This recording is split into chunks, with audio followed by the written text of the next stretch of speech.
예, 오늘 이 말씀을 가지고 믿음의 길을 걷는다는 것이라는 제목으로 주의 음성을 들었으면 좋겠습니다. 우리 말씀을 듣기 전에 함께 예배하는 믿음의 가족들과 한 주간 평안하셨는지 우리 주 안에서 문안할까요? 한 주간 평안하셨습니까? 예, 반갑습니다. 오늘도 주께서 주시는 그 은혜를 함께 얻는 귀한 시간이 됐으면 좋겠습니다. 저는 창세기를 이렇게 읽을 때마다 이 12장에 들어서면 그 12장에서 저의 눈길이 멈추곤 합니다. 12장에 등장하는 아브라함의 모습을 보면서 믿음으로 나아갔던 그의 신앙이 부럽기도 하고 또 하나님께로부터 그가 받은 복이 참 부러웠기 때문입니다. 그래서 12장을 읽을 때면 제가 기도하는 제목이 뭐냐 하면 하나님, 저에게도 아브라함과 같은 믿음을 주옵소서. 아브라함에게 약속하신 그 축복을 저에게도 주시옵소서. 이렇게 기도하게 돼요. 그러면서 저는 아브라함의 믿음을, 그리고 그 아브라함이 받은 복을 저뿐만 아니라 저의 자녀들 또한 받기를 간절히 소원하며 기도할 때가 많습니다.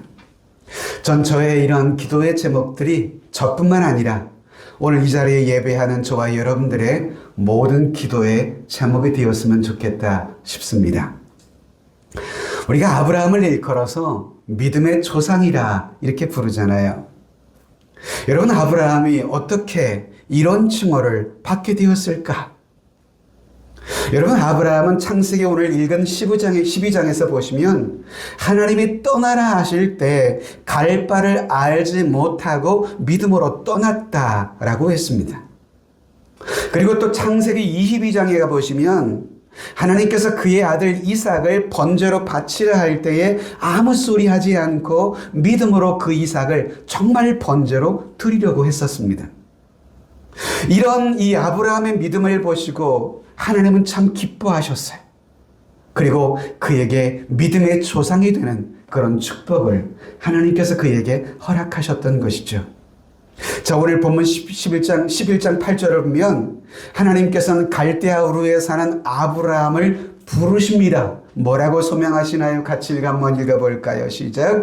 믿음으로 아브라함은 부르심을 받았을 때 순종하여 장래 유업으로 받을 땅에 나아갈새 갈 바를 알지 못하며 나아갔으며, 하나님께서 갈대아 우르에 살던 아브라함을 부르십니다. 너는 너의 본토 친척 아비집을 떠나 내가 너에게 지시할 땅으로 가라 하셨을 때 보인 아브라함의 반응이 8절의 말씀이에요. 우리 이 말씀에서 아브라함이 가진 두 가지 믿음의 요소를 발견하게 됩니다. 그것이 첫째는 뭡니까? 아브라함은 현재 받을 땅을 위해서 나아간 것이 아니었어요. 여러분, 아브라함은 부르심을 받았을 때 순종했는데 어떻게 순종했다고요? 장래 유업으로 받을 땅에 나아갔다고 했습니다. 그러니까 당장 받을 땅을 위해서 나아간 것이 아니라 장래 하나님께서 약속하신 약속이 이루어질 것을 믿고 나아갔다는 거예요. 믿고 나아갔다.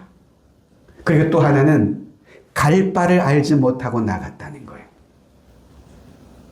어디로 가는지 알지 못한 채 하나님이 가라고 하시니 갔다는 거예요. 참 어떻게 보면 맹목적으로 보이는 그러한 모습 같은데요. 저는 어쩌면 이것이 믿음이라는 것이 무엇인지를 보여주는 중요한 삶의 모습이지 않을까 하는 생각이 듭니다. 여러분, 믿음에는요, 반드시 무엇이 필요하냐 하면 순종이 필요한 것입니다. 순종이 없는 믿음이란 여러분, 참 믿음은 아닌 것이죠. 최종 목적지가 어디인지를 알려주면서 가라 하는 것은 그렇게 어렵지는 않아요. 여러분, 하나님께서 너의 본토 친척 아비집을 아브라함으로 하여금 떠나라 하실 때 어디로 가라고 말씀하지 않으셨거든요. 그냥 내가 너에게 지시할 땅이 있으니 일어나 떠나라고 하신 거예요. 그랬더니 아브라함이 갈 바를 알지 못한 채 나아갔다는 것이죠. 하나님은 아브라함에 그냥 가라고 하셨습니다. 걱정하지 말라고 하셨습니다. 여러분, 하나님의 부르심 앞에 순종하는 것, 그것이 믿음인데요. 아브라함은 그 믿음을 갖고 있었습니다. 자, 여러분, 하나님은 오늘도 우리에게도 아브라함에게 말씀하셨던 대로 떠나라고 말씀하실 때가 있습니다. 하나님이 지시할 땅으로 우리로 하여금 보내시기 위함인 것이죠. 그때 하나님께서 우리에게 요구하시는 것이 믿음을 요구하십니다. 그리고 그 믿음을 통해서 응답을 요구하시는 것이죠. 그것이 순종인 것입니다. 전 그래서 오늘 이 말씀을 통해서 하나님의 이 부르심에 응답해서 떠나기 위해서 우리는 어떻게 해야 하는지를 생각하며 주의 은혜를 나누었으면 좋겠다 싶은 것입니다. 우리가 하나님이 지시할 땅으로 가기 위해서 우린 먼저 해야 할 일이 뭐냐 하면 우리의 삶의 과거의 방식에서 떠나야 한다는 것입니다. 떠나야 한다. 하나님이 갈대아 우르에서 아브라함에게 나타나셔서 처음으로 하신 말씀이 뭐냐 하면 떠나라 하시는 것이었습니다. 떠나라. 12장 1절을 보면 여호와께서 아브라함에게 이르시되 너는 너의 고향과 친척과 아버지의 집을 떠나 내가 네게 보여줄 땅으로 가라. 여기서 보면 떠나야 할 세 곳을 하나님께서 말씀하셔야 아브라함에게 첫째는 내가 살고 있는 그 땅, 그리고 내가 태어난 장소, 그리고 아버지의 집, 그곳을 떠나라 하시는 거예요. 자, 여러분, 사실 우리가 태어나 살던 것을 그리고 아버지의 품을 떠나 산다는 것은 결코 쉬운 일만은 아니 듯합니다. 요즘 현대사회야 교통도 많이 발달하고 도심으로 흩어지기도 하고 직장을 따라 이동도 하고 해서 새로운 지역으로 이동하는 것이 여러분 그렇게 불안하고 두려운 일만은 아니긴 하지만 여러분 지금으로부터 4,000년 전의 그런 시대에 시족, 부족 국가의 시대를 형성하는 시대에 전혀 알지 못하는 새로운 지역으로 이주한다는 것은 여러분 여간 힘든 결정은 아니었을 것입니다. 여러분 사람은 익숙한 자기의 삶의 터전을 떠난다는 건 쉬운 일이 아니죠. 그것도 언어가 다르고 문화가 다른 낯선 외국으로 떠난다는 것 그리 쉬운 일은 아닐 것입니다. 그래서 사람들은 저마다 자신이 익숙한 생활 환경에서 떠나지 않으려고 해요. 그래서 사람들은 저마다 안주하려고 하는 본능이 있는 것이죠. 작년에 작고하신 저희 어머님께서도 제가 전에 대전에 살고 있을 때 대전으로 함께 모셨으면 하는 바람이 있어서 사모와 함께 대전으로 오세요 라고 부탁을 몇 번 드렸었는데요. 안 가신다는 거예요. 왜? 평생 살아왔던 삶의 터전, 익숙한 것, 익숙한 이웃들 떠나는 것이 못내 두려운 것 때문이었을 것입니다.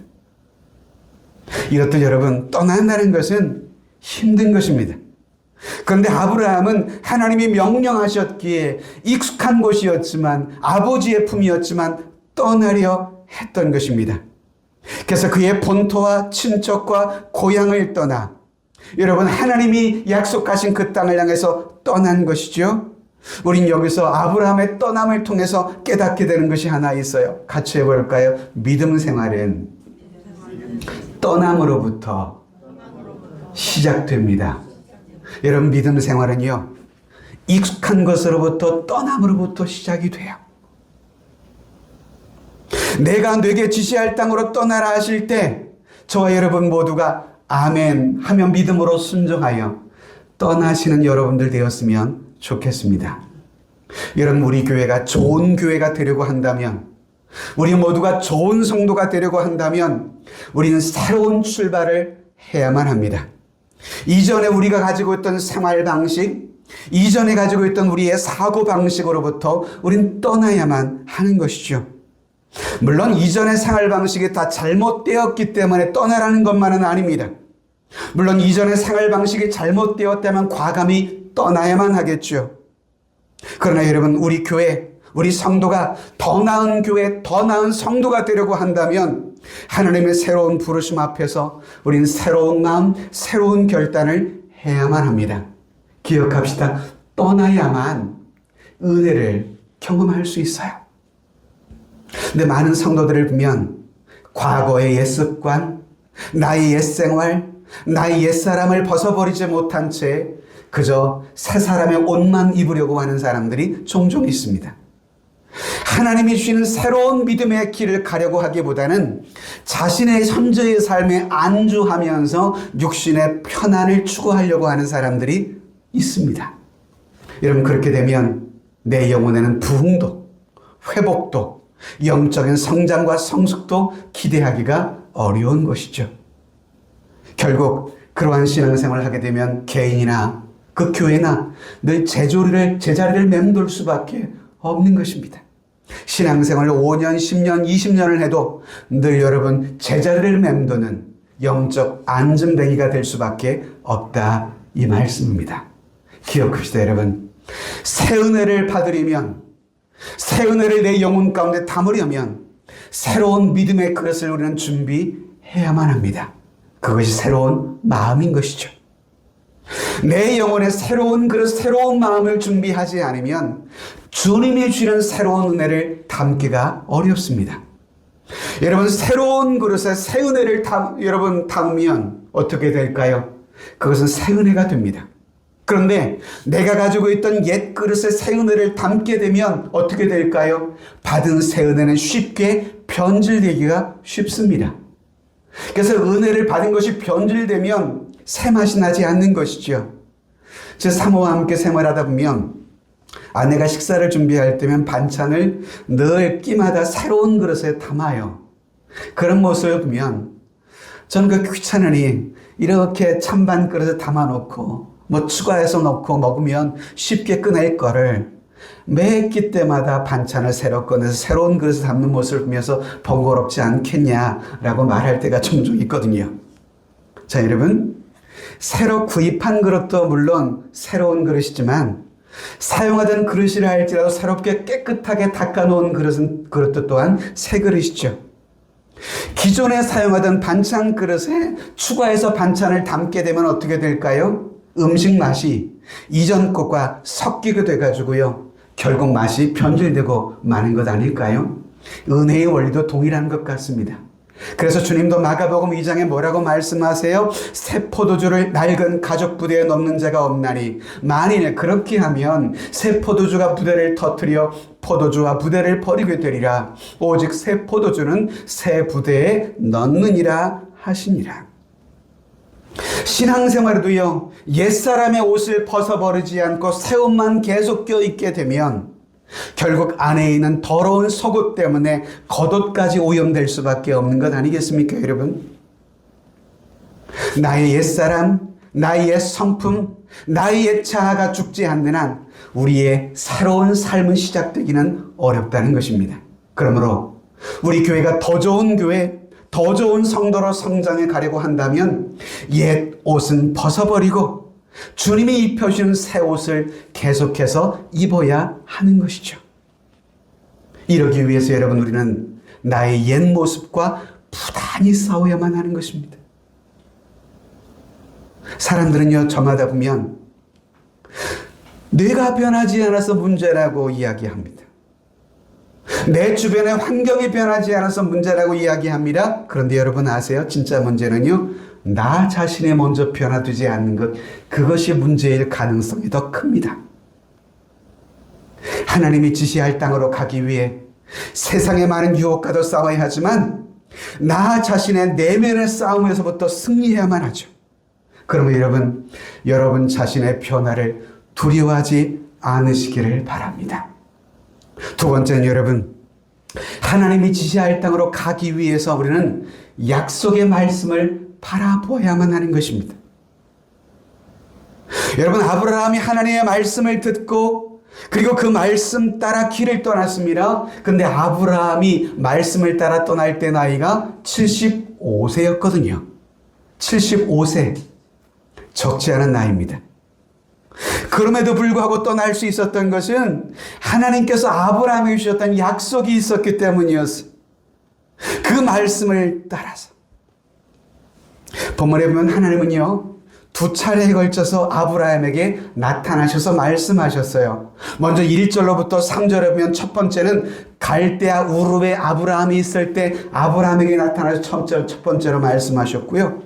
두 번째는 그 말씀을 따라 아브라함이 가나안 땅에 들어갔을 때 그때 나타나셔서 하셨던 말씀이 7절의 말씀이에요. 자, 두 가지 한번 본문을 살펴볼까요? 첫 번째 나타나신 말씀은 1절, 2절로 3절 말씀입니다. 같이 읽어봅시다. 내가 너로 큰 민족을 이루고 내게 복을 주어 내 이름을 창대하게 하리니 너는 복이 될지라. 너를 축복하는 자에게 내가 복을 내리고 너를 저주하는 자에게는 내가 저주하리니 땅의 모든 족속이 너로 말미암아 복을 얻을 것이라 하신지라. 여기서 보면 하나님께서는 아브라함에게 세 가지 약속을 하세요. 첫째는 큰 민족을 너에게 이루어 주리라. 그리고 너의 이름을 창대하게 해 주리라. 그리고 너를 복의 근원이 되게 할 것이라. 그래서 땅의 모든 족속이 너로 말미암아 복을 얻게 하리라는 약속이었습니다. 여러분, 아브라함에게서 이 약속은 얼마나 기가 막힌 축복입니까?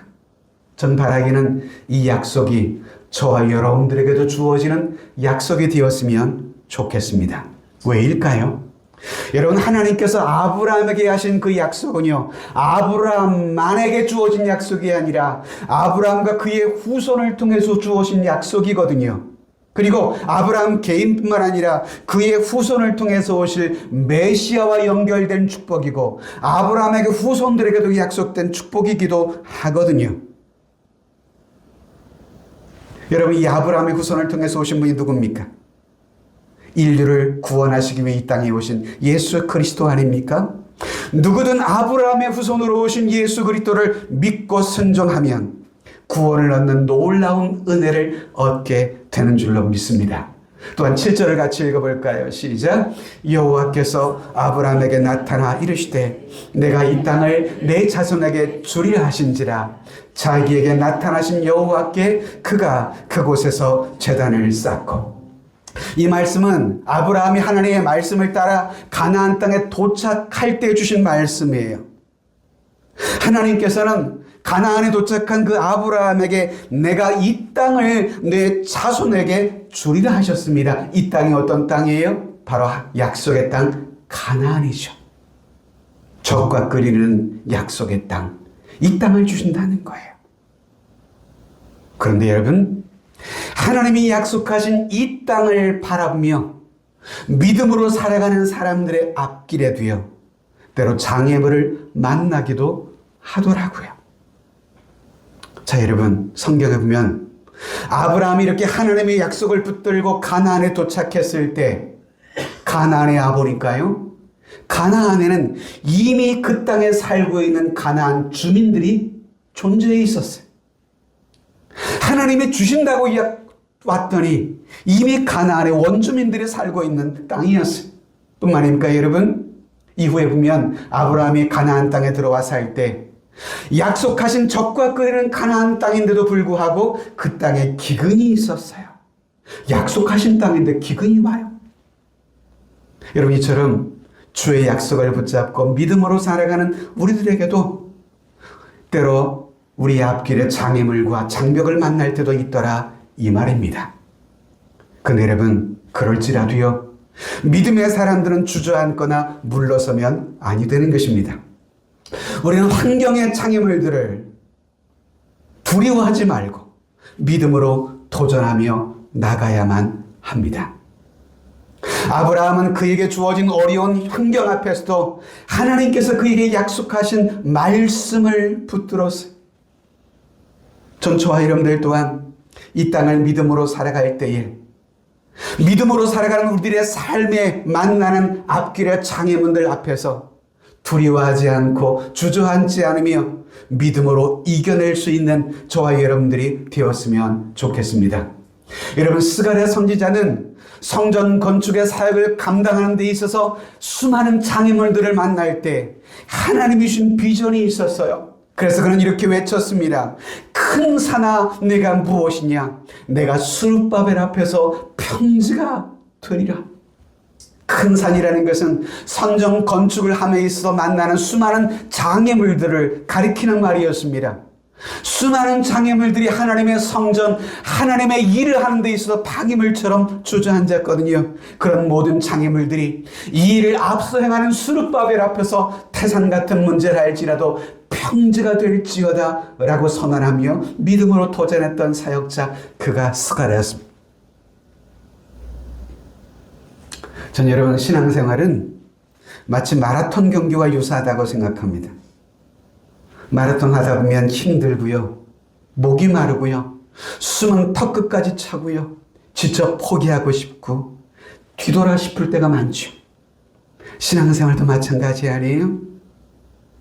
여러분, 신앙생활이라는 것이 마냥 약속하신 시온의 평탄한 대로일 수만은 없거든요.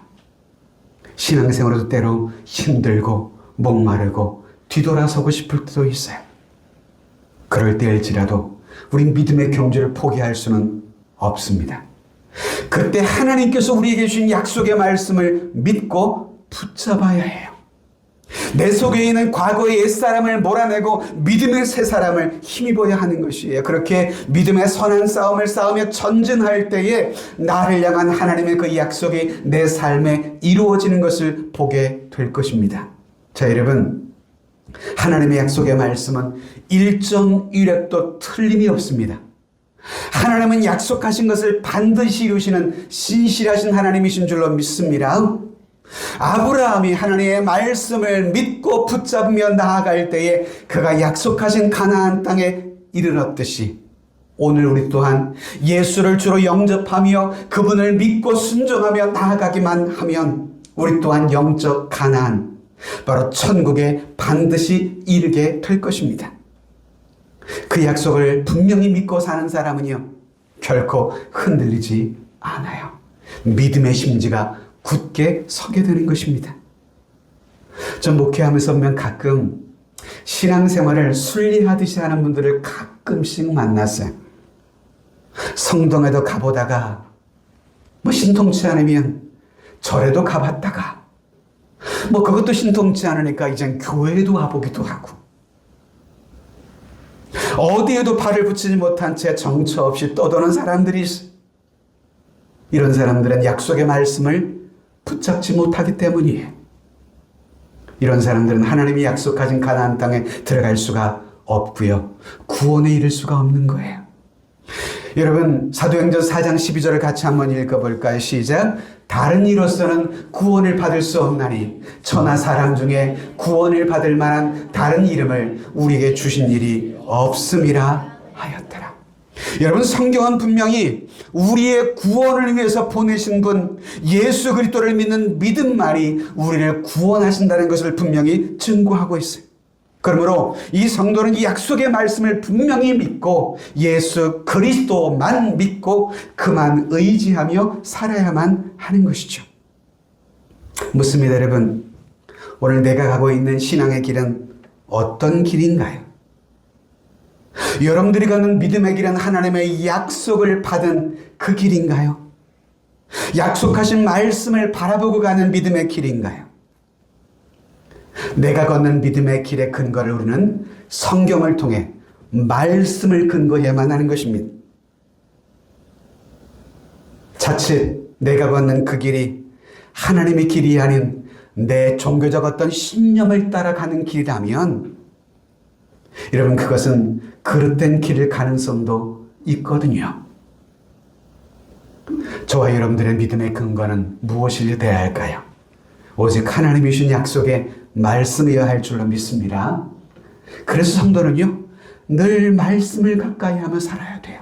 왜? 그 말씀이 내 신앙과 믿음의 근거이기 때문에 그렇습니다. 그 말씀이 오늘 내가 만난 고난과 어려움을 극복하게 하는 능력이 되거든요. 그 말씀만이 사단을 이길 수 있는 강력한 성령의 무기, 검이 될 수 있거든요. 여러분, 약속이 분명하면요, 흔들리지 않는 법입니다. 약속을 분명하게 믿으면 믿음 생활에 결코 방황하지 않습니다. 아브라함은 하나님이 주신 약속을 굳게 믿고 이를 바라보며 순종하며 살았던 사람이에요. 말씀을 준비하다가 이 찬송 가사가 떠오르더라고요. 주님이 약속하신 말씀 위에서 영원토록 주를 찬송하리라. 2절에 보면 주님이 약속하신 말씀 위에서 세상 염려 내게 엄습할 때에 용감하게 힘써 싸워 이기며 약속 믿고 굳게 서리라. 후렴은 이렇게 말합니다. 굳게 서리. 영원하신 말씀 위에 굳게 서리. 굳게 서리. 영원하신 말씀 위에 굳게 서리. 여러분들의 믿음이 영원하신 말씀 위에 굳게 서시는 믿음의 가족들 되었으면 좋겠습니다. 마지막으로요, 하나 더 볼 말씀은 아브라함은 그 약속, 그 말씀을 붙들고 하나님이 지시할 땅으로 가면서 그는 단을 쌓았습니다. 갈대아 우르에서 하나님께서 아브라함에게 나타나셨을 때, 아브라함은 가나안에 도착했을 때 그런 아브라함에게 하나님은 다시 나타나셨어요. 하나님은 그 가나안에서 아브라함에게 다시 한번 나타나셔서 7절에 이런 약속을 주시지 않으셨습니까? 7절 한 번 더 같이 읽어볼까요? 시작. 여호와께서 아브라함에게 나타나 이르시되 내가 이 땅을 자기에게 나타나신 여호와께 그가 그곳에서 제단을 쌓고. 자, 여러분, 하나님의 말씀을 믿고 아브라함은 갈대아 우르에서 가나안까지 왔어요. 근데 그곳에는 이미 그곳 원주민들이 살고 있었어요. 아니, 하나님, 이 땅을 저에게 주시마 약속하신 땅인데요, 이 땅의 주인은 따로 있는데요, 이거 어떻게 된 겁니까? 제가 잘못 온 거 아닌가요? 하나님의 약속에 뭔가 문제가 있는 것 아니던가요? 의심하며 불평하며 불안해할 수 있는 상황이었거든요. 이런 현실과 상황 앞에 아브라함이 마주했을 때, 그때 아브라함에게 하나님이 다시 나타나셔서 하신 말씀이 7절인 거예요. 약속이 뭐예요? 이 땅을 내 자손에게 주리라. 다시금 약속을 하시는 거예요. 왜 하나님이 가나안 땅에 도착한 아브라함에게 다시 말씀을 재차하실까요? 이런 현실 앞에서 아브라함이 연약하여 넘어질까 싶기 때문이었습니다. 여러분, 하나님이처럼 저와 여러분들의 연약함을 아세요. 우리의 넘어지는 것이 어디인지, 우리가 언제 신앙의 시험에 들지를 아세요. 바로 하나님이 약속하신 이 말씀을 다시금 힘입어 아브라함은 약속의 말씀을 믿고 다시금 그 말씀을 붙들며 그가 행한 일이 뭐예요? 7절 끝절에 그가 그곳에서 여호와께 무엇을 쌓았다고요? 제단을 쌓았다고요. 여러분, 이후에 아브라함의 삶의 특징이 뭔지 아세요? 그는 가는 곳마다 먼저 제단을 쌓았어요. 제단을 쌓았다는 것은 오늘날로 말하면 예배를 했다는 얘기입니다. 가나안 땅에서의 첫 시작을 예배로 시작을 했어요. 아브라함은 하나님 앞에 드리는 이 예배를 가장 소중히 여겼던 믿음의 사람이었어요.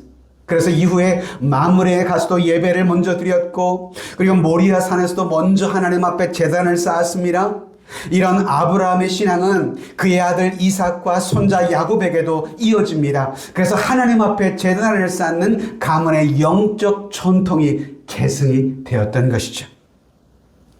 전 여러분들 혹시 이사를 할 때에도, 혹시 어떤 일에 개업을 할 때에도, 또 축하할 일이나 감사할 일이 있을 때에 여러분 먼저 하나님 앞에 감사의 단을 쌓을 수 있는 그런 믿음의 삶을 살았으면 좋겠습니다. 성도들의 가정들마다 예배가 내 삶의 가장 소중한 가치이기를 원합니다. 아브라함의 가문이 축복을 받았던 중요한 이유 중에 하나는 그의 삶에 하나님을 향한 예배, 바로 거기에 그의 삶의 축복의 원천이 있었다는 것입니다. 자, 여러분, 예배의 시간에 하나님은 임재하십니다. 하나님은 지금도 자기를 예배하는 자들을 찾으시고 계시는 분이십니다. 하나님은 지금도 예배를 통해서 당신의 백성들과 만나주시고 은혜와 복을 내려주시는 그런 하나님이시거든요. 여러분, 믿음의 사람은 신앙생활 중에 그래서 가장 예배를 중요하게 생각하는 것입니다. 내 삶의 그 예배를 최우선으로 삼는 것이죠. 자, 여러분, 성도의 믿음의 진위 여부를 말하라고 한다면 전 그 성도의 예배에 대한 자세와 태도를 보면 그의 신앙과 믿음의 진위를 엿볼 수 있지 않을까 하는 생각이 듭니다. 믿음이 좋다고 하면서 하나님을 향한 예배의 모습이 소홀하다면 그의 믿음을 과연 좋다고 말할 수 있는 것인가요? 비록 여러분 신앙의 연전은 짧다 할지라도 예배를 소중히 여기며 예배에 온 마음을 쏟는 성도, 하나님이 그의 그런 예배를 기뻐하시지 않을까요? 기억합시다 여러분. 예배는 신앙생활의 가장 중요한 기초입니다. 같이 해볼까요? 예배는 신앙생활의 가장 중요한 기초입니다. 때로 어떤 분은 예배보다 교회 와서 봉사하는 것을 우선하는 분들이 종종 있습니다. 그런데 주의하며 알아야 할 것은요, 교회 안에 그 어떤 봉사와 섬김보다 가장 우선하며 섬겨야 할 최고의 최선의 봉사는 예배예요. 교회의 모든 봉사의 최고의 우선순위는 예배이어야 합니다. 이후에 여러분 우리 교회 여러 봉사의 일을 감당할 때 그 어떤 봉사와 섬김보다 예배를 우선할 수 있는 우리 세종하람교회가 될 수 있었으면 좋겠습니다. 교회의 영적 전통으로 삼아야만 해요. 그 일을 저와 여러분들이 해야만 합니다. 저는 이렇게 한번 정리하고 싶어요. 예배의 성공자는 곧 무엇 성공자라고요? 인생의 성공자라고요. 반대로 예배의 실패는 곧 무엇의 실패예요? 인생의 실패로 귀결될 수 있습니다. 말씀을 맺겠습니다. 과거 아브라함에게 하나님이 말씀하셨듯 하나님은 지금도 우리에게 내가 너에게 지시할 땅으로 가라 말씀하실 때가 있습니다. 하나님은 지금도 성경을 통해 말씀으로 약속하며 명하고 계십니다. 하나님은 그 말씀과 함께 약속도 함께 해주시는 분이세요. 그 땅을 너에게 주리라. 그리고 말씀을 믿고 신뢰하는 자들에게 찾아오셔서 힘주시고 위로주시며 믿음의 길을 포기 않고 걷게 하시는 그런 하나님이십니다. 그런 성도 여러분, 오늘 아브라함이 하나님의 약속을 붙들고 믿음의 걸음을 끝까지 전진하며 믿음의 조상이라고 하는 그런 아름다운 칭호를 얻었듯이 매주일마다 드리는 신령과 진리의 예배를 여러분 마음을 담아 드리실 수 있게 되었으면 좋겠습니다. 내 삶에 하나님을 만나는 예배의 시간이 가장 소중한 시간임을 고백할 수 있게 되었으면 좋겠습니다. 하나님은 지금도 예배하는 영혼, 순종하는 영혼, 주의 약속의 말씀을 붙들고 믿음으로 사는 자들을 하나님은 축복하시는 그런 하나님이십니다. 그래서 아브라함에게 약속하신 이 축복이 저와 여러분들에게도 임하기를 간절히 사모하며 주의 약속하신 말씀의 터 위에 굳게 서기를 사모하며 우리 조금 전에 여러분과 나누었던 그 찬송 함께 드리며 기도했으면 좋겠어요.